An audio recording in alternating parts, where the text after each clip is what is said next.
This is A Fit Mess with Zach and Jeremy. Hi there. What's going on? Thanks for listening. This is Jeremy and that's Zach. And on this episode of The Fit Mess, we're going to take a little bit different approach to fitness, wellness issues that we normally discuss. A lot of times we've been talking about mental health, physical health, things like that. This time we're going to talk about your money, and not only managing your money, but managing the stress and the depression and the anxiety and the fighting and all the things that money can lead to for yourself and for your relationship. I don't know about you. Well, I do know about you, Zach. I look up to you in a lot of ways when it comes to money management. And I don't even know that much about how you manage your money, but I know it's a lot better than me because I suck at managing money. And for some reason, I've been in charge of it in my household for the last 20 years. Well, I haven't always been good at managing money. My wife and I got married. Well, not married, but we started dating. And at some point, we combined all of our money together. And I realized that we were both really bad at it. So I figured one of us had to kind of step up and do something about it. So that was when I started learning about it and figuring out what we needed to do. But that was years and years ago. So it's taken a long time to be comfortable managing money. It's for some reason it was always a very big stress point for us. It is for me. For some reason, I chose December of last year to buckle down and decide, hey, you know what? I'm going to work on. I'm going to get the budget under control. Idiot. In December. You idiot. That was it. And it was horrible. It was like walking into like a Hostess factory and deciding that's the day you're going to start your diet. Yep. There's no way when you're not skilled, not practiced, don't know what you're doing, to decide that the month you need to spend money on a bunch of other people that you wouldn't normally spend. Just a huge disaster. So dove in head first, failed miserably, and decided, okay, it's December. I don't know what I'm doing. It's Christmas. This sucks. Let's try again in January. Mm-hmm. And again, just red everywhere as far as the eye could see. January, you're still reeling from all the purchases that were made the previous month. Well, then explain February, damn it. Valentine's Day. How many roses did you buy? That's the thing. When I sit down, we have a guest joining us on this show, Stefanie O'Connell. She's written a book about managing your finances. She travels all over the world, offering advice to people on how to manage their money. And one of the things that you'll hear from her is she talks about, just sitting down and looking at where your money's going. And I do this a lot, especially the last few months. I go over everything. I'm like, what is that transaction? Where did that money go? Like whatever amount, doesn't matter. Just what was it? Where did it go? Does it need to be spent? And there's just nothing left to cut. We've always been so frugal. Like, we have a modest home. We have one car. We, for the longest time, didn't pay for cable. We're paying like nothing for cable now. It's a crazy deal. So like we don't spend, we don't travel. We don't do anything. We have kids. Those are expensive. I would recommend not spending money on those if you can. Yep. I'm sort of starting to realize that maybe I'm at the point where it's time for side gigs. It's time for maybe a second job to start to get things under control, because there's only so much fat you can trim before there's just nothing left to cut out. Yeah, we build up to a certain lifestyle, and we have things, services and payments that, at some point you can't cut anything else to maintain your lifestyle. And that's, I think I ate that a long time ago, where I was like, well, is this the right lifestyle for me? And I had to ask myself some really tough questions. Did I want to keep up with the Joneses, or was I okay just not keeping up with the Joneses? You really need to take a look at, is this a lifestyle that I want to keep up, or could I actually cut some of these things out and still be okay? But that, I think, is the challenge, is that, like I said, we don't keep up with the Joneses. We're wildly behind the Joneses. And so when you look around, you're like, God, that'd be nice to be able to do that. That's for people with money.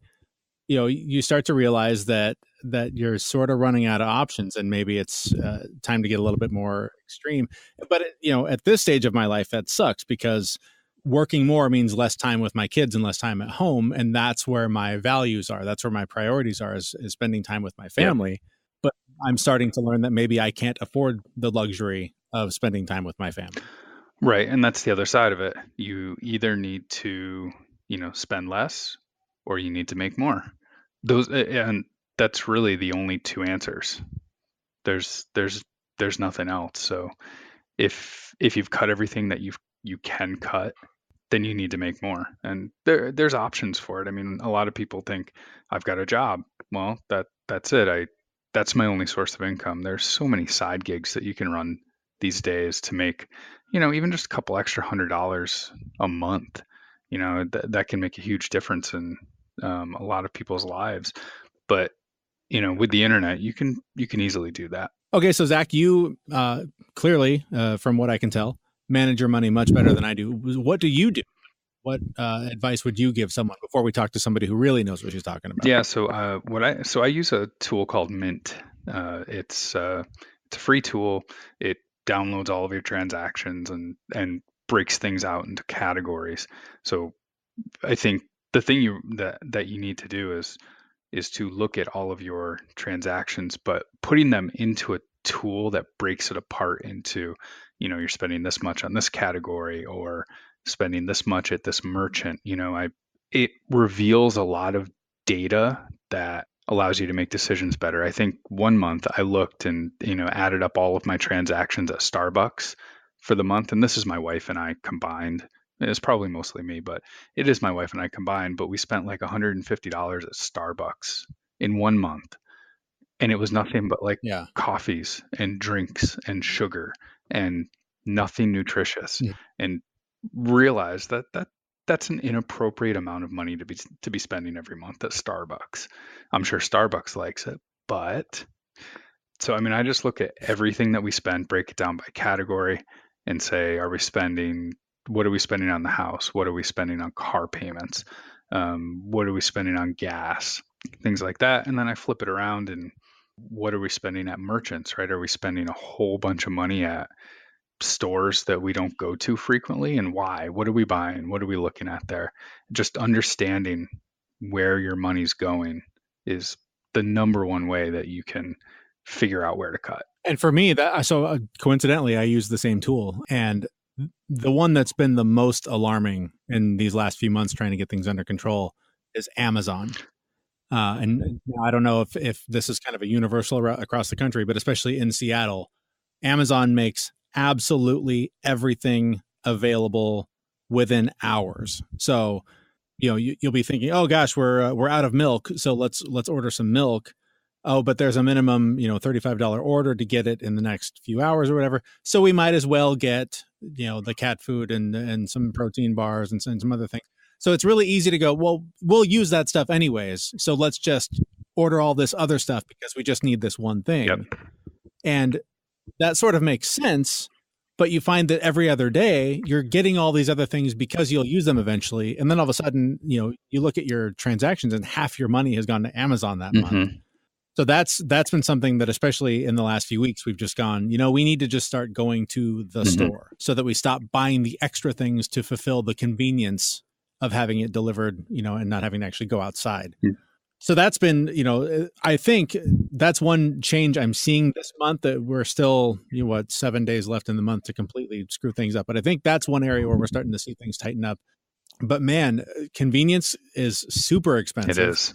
And it is alarming when you do set back and go, wow, look at that. Look at all of that money that we worked hard to earn, that we threw at the convenience of having someone do something for you. If you're ever interested in it, there is a way, and I'd be happy to post it on the website.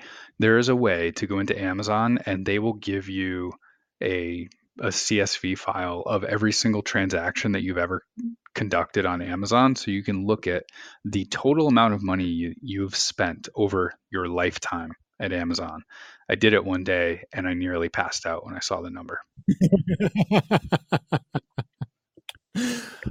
See, I know we could get deep in the weeds on this, but we have like a family account. So I don't know how to get access to what my wife orders compared to what I order, but maybe that's available and what you can put on the website. We can talk more about that offline.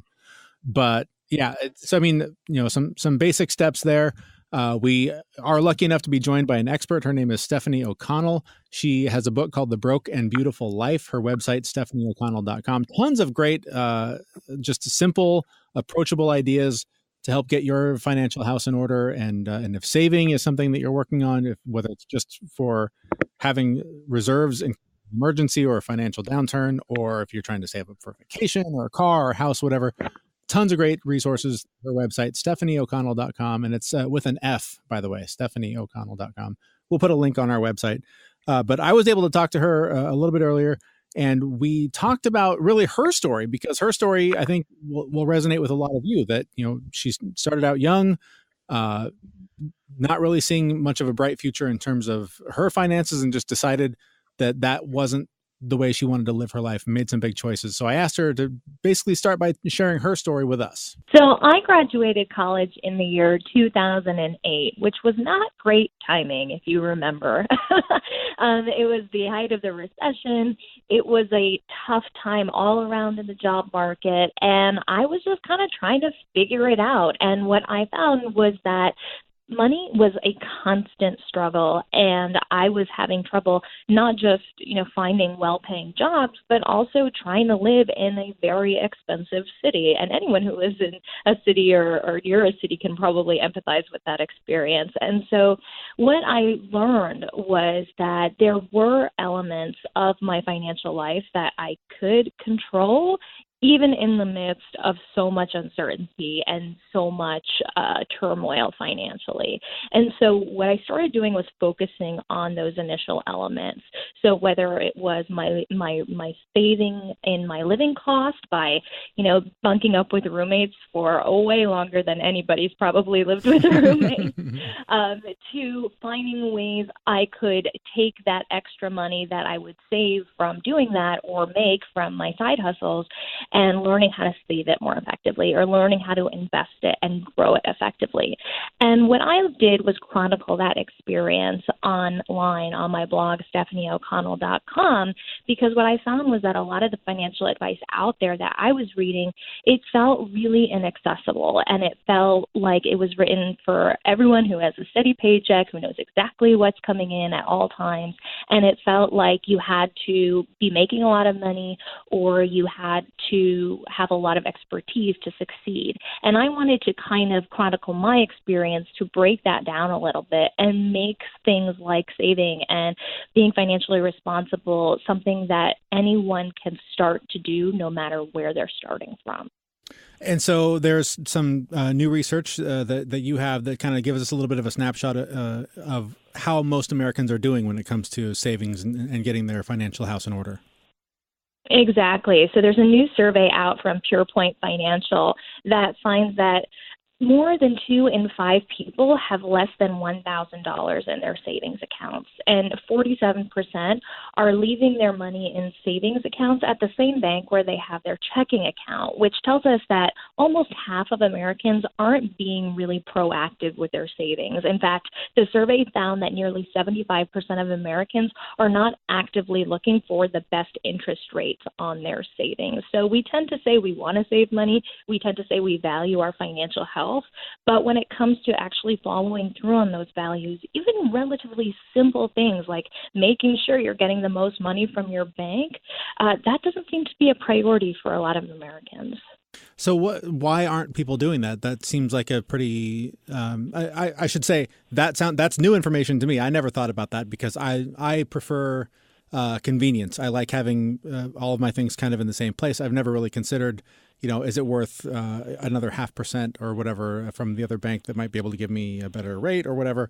So that is a good tip. But what are some of the other reasons that people don't prioritize this?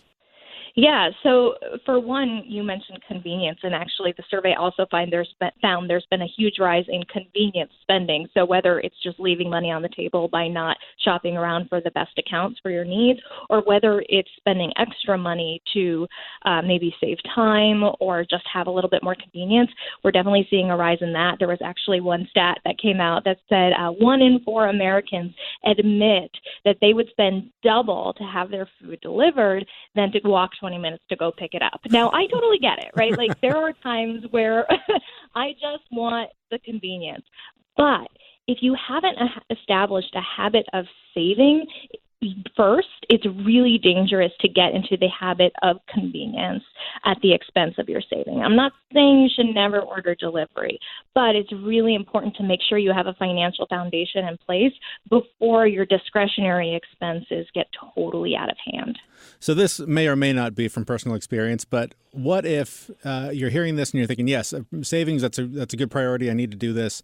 You sit down, you power through the budget, and you realize, oh my God, I'm so deeply in the red month after month. Savings is not, I can't even get back to in the black. Like, how do you shift from once you realize how deep in you are to making savings even an option? Absolutely. So a couple of things. The first is to take a financial inventory. A lot of us don't really even know where our money is going. So I really recommend starting by looking at your statements from your credit cards, from your bank, from your receipts. Keep a list and look back around 3 months of where your money has been going. And then you want to compare that to what your income has been during that time. And once you see it laid out in front of you, it's going to be much more clear where you can really afford to make some changes. A lot of us think that we know where our money is going, and we tend to think that there is no flexibility in our budgets at all.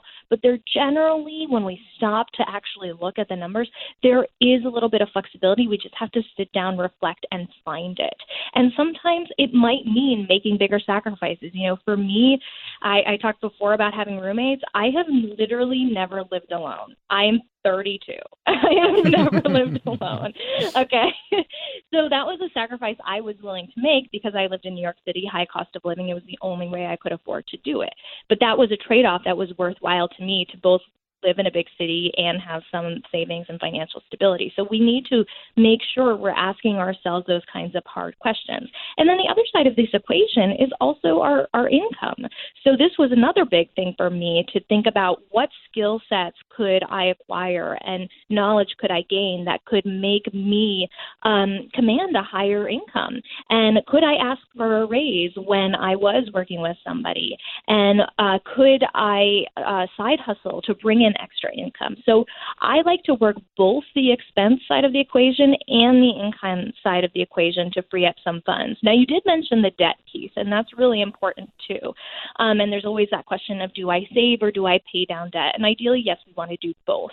But I would say that step one is to have at least 1 month's worth of savings in a savings account before you pay more than the minimum payments on your debt. And the reason for that is if you are putting every extra dollar towards paying down your debt, if something happens, and something always happens, guess what you need to do to pay for it? You need to take on more debt. So if you can have at least a little bit of financial cushion while you're making those minimum payments on your debt, and you build that up first, once you have that in place, then you can start paying down that debt more aggressively. What if you're lucky enough to have retirement accounts and things like that? Would you recommend leaving that money alone, or should you get yourself out of debt and sort of have a fresh start and sort of attack the idea of investment accounts once that debt is eliminated? So ideally, if you are offered a benefit plan through work with an employer match, you want to be maxing that out. You want to get your full employer match. That said, if you are dealing with high interest rate debt, this might be something like credit card debt, something that's probably 7% interest or above, that should definitely be a priority. I'm not saying you should pull from your retirement accounts to pay that off. I don't think you should touch your retirement accounts.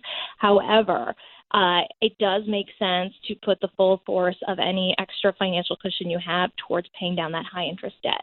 Now, if you have lower interest debt, like maybe a student loan, or you got like a great mortgage rate that's maybe below 6%, in that case, you can split your efforts between paying down debt and investing, because the idea there is that if your investments return around 7% on average, you're still going to be coming out ahead. So what do you think is the most common overlooked solution to sort of getting things in order financially?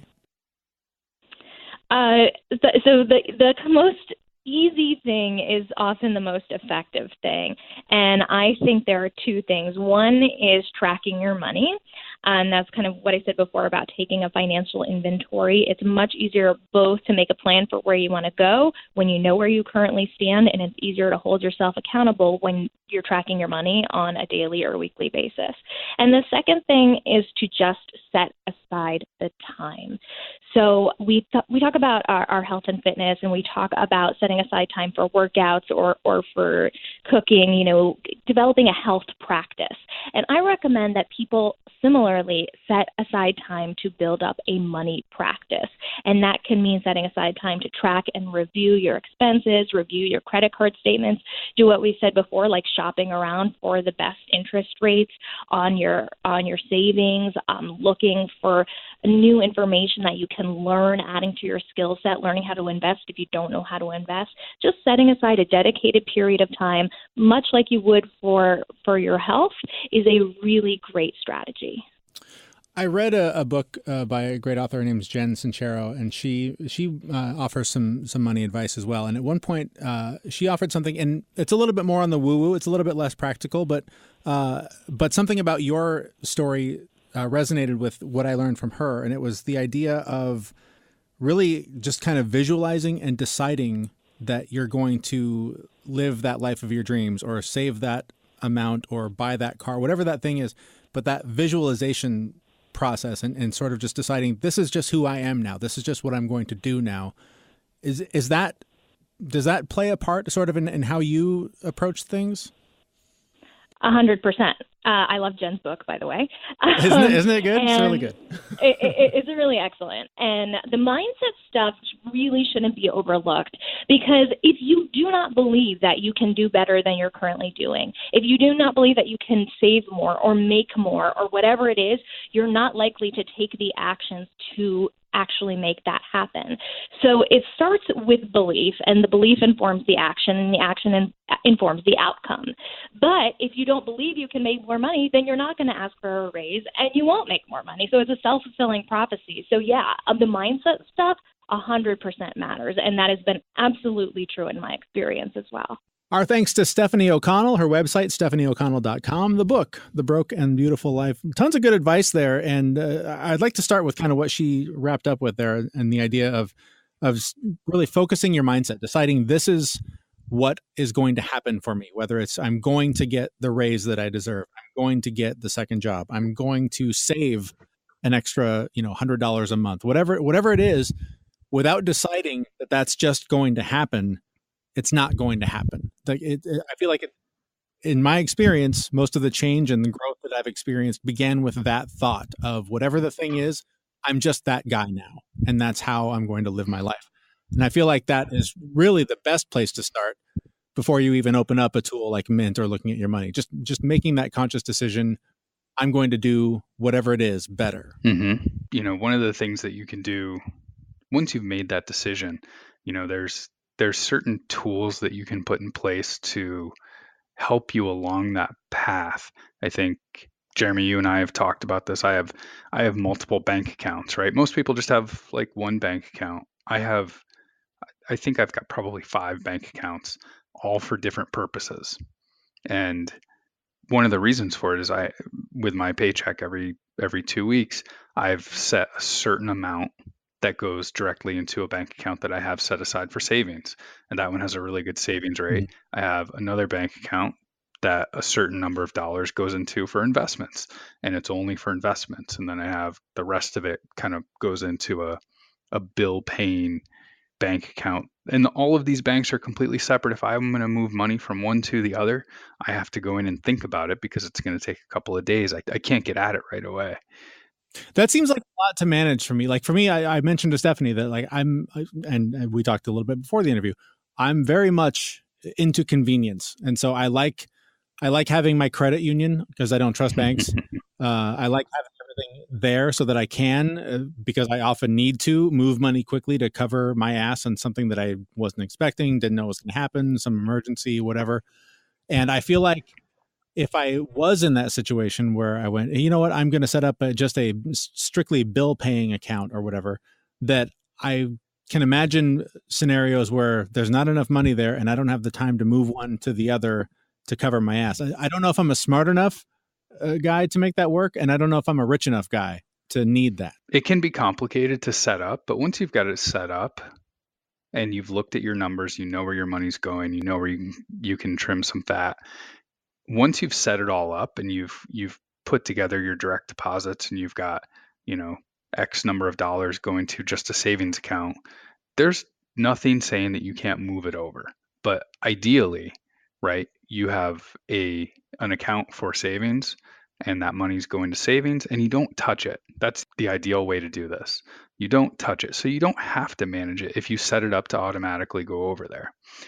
But you always want to have a cushion. Like if you have a bill paying account, you want to have a cushion in there so that you don't have to touch it if you don't have to. I don't know if I'm there yet, because if the money's not there to create the cushion, it's not going to be there. And I'm going to constantly be chasing my own tail, trying to cover my ass. And that's where I think something's got to be done on the other end of it. I think all the cutting that can be done has been done. And I think for me anyways, it's time for me to find ways to bring more in. And I would imagine a lot of people are in that same situation. Once they sit down and look at things, if they're struggling like I am, they're going to look at those numbers and go, there's just nothing left. Like there was a point ago when, we were able to cut, get rid of one car, cut the cable, cut the, whatever subscription services, cut Netflix, cut, all these little things that, it's $5, $10, $20, but when you add them all up, it's a good little chunk of change. But eventually you get to a point where there's nothing left to cut except food and shelter. And at that point, it's time to just get more money coming in the door. Right. So what kind of side hustles do you think you'd be interested in? I'm going to be working the street corners. It's probably the most time convenient. No, I don't know. I hate to say this, but I don't think you're going to make a lot there. I don't think so. I know. I'd be working harder than I need to. That's the, I need to really sit down and look at my schedule, because like I said, that's ultimately, in doing that, it's going to take away from time with my family. So if that is the route I decide to go, then it's got to be something that has the least impact there. So, probably sacrificing sleep for work rather than sacrificing time with my kids for work. Right. So, but I mean, anyone who's listening, though, ideally that's a temporary setback, right? You put in the extra effort to get a cushion so that you can be comfortable and not have to spend the rest of your life doing that. Exactly. That is the trick. All right. Well, speaking of cutting and finding new ways to do different things, it's challenge time. Let the challenge begin. I'm not sure where we're going to go with this one, because financially, like I said, we've made cuts. I might need to look at a second job. I don't know. You got anything in mind you want to throw down? Yeah, I've got one thing. I think it's always tough when you're talking about money and these things, but I would like to challenge you, and this will take a little bit longer than 2 weeks. We'll have to hear about this one in a few months, but I'd like to challenge you to try and figure out a way to save $100 a month, an extra $100 a month. Save it somewhere, which means either cutting $100 out of your budget or making an extra $100. All right, I will do my best and report back. We should follow up on the last challenge. We challenged each other to try and lose 5 pounds in 2 weeks. How's that working out for you? That's worked out fine. I've made my challenge. You son of a... Yes. I was so psyched because the first 3 days I was down 3 pounds, and I was like, oh, I'm killing this. This is no problem. And somehow now I'm up 2 from where I started. So I don't get the swing. I don't understand it. It's confusing to me, but I'm frustrated. Well, and I lost. You'll get it. That's right. So we'll add an additional challenge. Then in another 2 weeks, you will have lost another 5 pounds. At this point, I'm trying to resign myself to, it's almost biking season. I'm almost, I'm going to be back on the bike commuting. That's where typically I shed a lot of the winter weight. So as long as I keep doing what I'm doing now and add the biking, I think I'll be in decent shape. All right. Relatively. Fair enough. All right. Our thanks again to Stefanie O'Connell, author of The Broke and Beautiful Life. We do have a copy to give away, so please share this episode on your favorite social media channel tag us, and we will choose from someone who does so and send out a copy of the book to you. Thanks for listening, and thanks for subscribing to the show, and for feedback on Apple Podcasts and wherever else you happen to be getting the show. We appreciate you being there and subscribing and spreading the word. Good luck with your financial goals. I hope this has helped in some way, and would love to hear if you have any successes or failures. So you can always reach out to us through social media or email us, info@thefitmess.com. Again, thanks for the support, and we will be back in a couple of weeks with a brand new episode. See you, everyone. Bye.